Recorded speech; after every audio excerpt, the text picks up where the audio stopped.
you so much for joining me. Hey, Kristin, so glad to be here. So I, fun to do this. I know it's crazy timing because I scheduled this before I knew that you were selling to SimpleNexus. So congratulations. Thank you.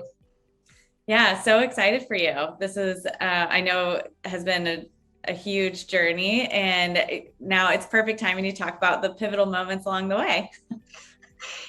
Yes, I have. I'm glad we're doing it after instead of before. So yeah, being a very pivotal time right now, I want to start with why you started LBA Ware, but then take us back to this experience right now. So let's start with what was the moment that made you decide to start LBA Ware? Such a great question. I didn't have any moment of great ideation. I was an accidental entrepreneur. I was a developer and probably just would have kept pounding away at the keyboard. And but in 2008, the mortgage company that I worked for, that was part of a depository bank, went in. It was the writing was on the wall. It was headed down. We were all watching the implodometer, for those that remember that time. And and my company was soon to be on that list. So I left and used my laptop, and it was a scary time. And because my husband and I, we needed my income, and just started, pitching and talking to people in the industry that needed anything done.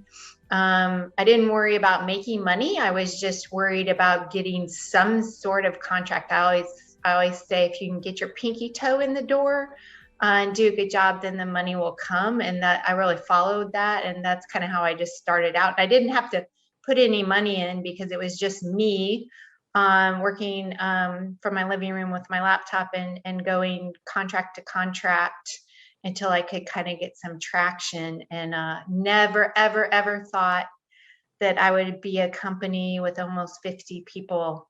That just came organically. It's kind of funny when you return phone calls and solve pain points, the business keeps coming. And that's just what we concentrate on and got to the point we're at now.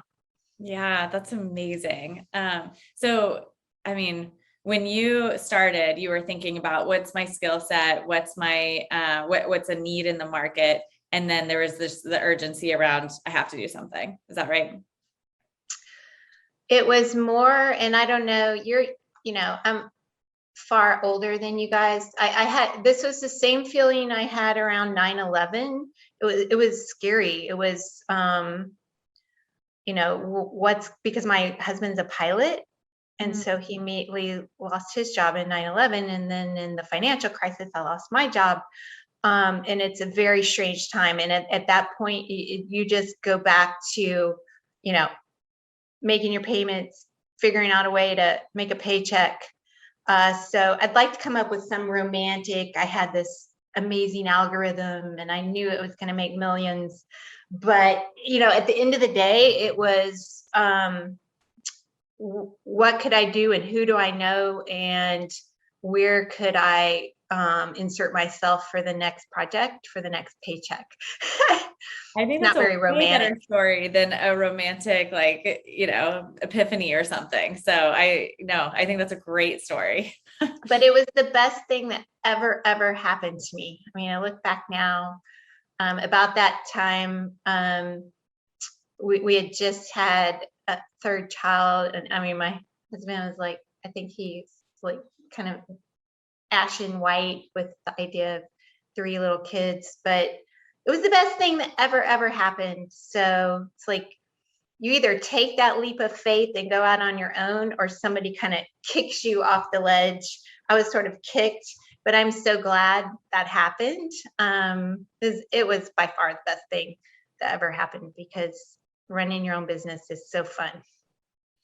So my last question for you is, what is your vision for the future in technology? In technology, specifically in mortgage? There's so much happening. I think, from the perspective of eClose and Ron, I think that area is really exciting. I think that there's more to be done, from a borrower experience point of view, but where I've always concentrated and worked more is what I like to call the lender experience. We tend to have a lot of focus over the last few years, rightly so, and still should, on making sure the realtor and the borrower and the LO are all kind of in one space together for communication purposes. But I still feel, and the data shows that, unfortunately, when you get the loan into the so-called back office, which may be somebody's bedroom over the last couple of years, but there's still far too many manual steps. So machine learning and AI, and AI from the perspective of just more automation, I think there's so much being done there, and there's so much more that could be done there.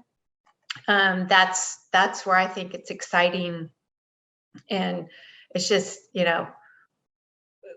mapping that all out and going through that exercise.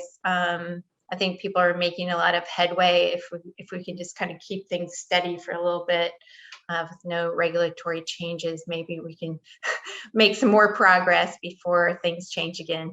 Yeah, definitely.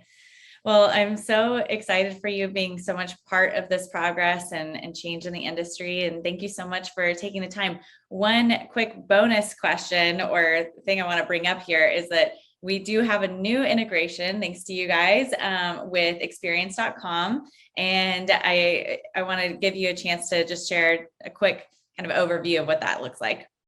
So excited about that. So experience.com, Kristin's company, formerly known as Social Survey, and the scores that are collected through surveys with borrowers, real estate agents, we're pulling into our BI line gear. And so what's amazing is my years, for LOs that are ranked or President's Club, a lot of companies look at the volume that LO does, which is a big part of it.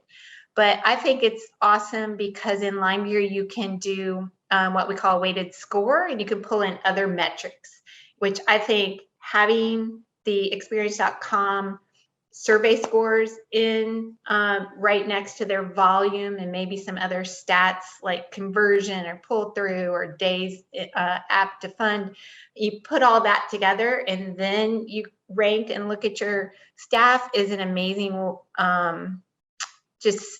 it boils down to a simple way to look across your company, but like, what better stat than what your borrower said about the experience? Like, that's the ultimate.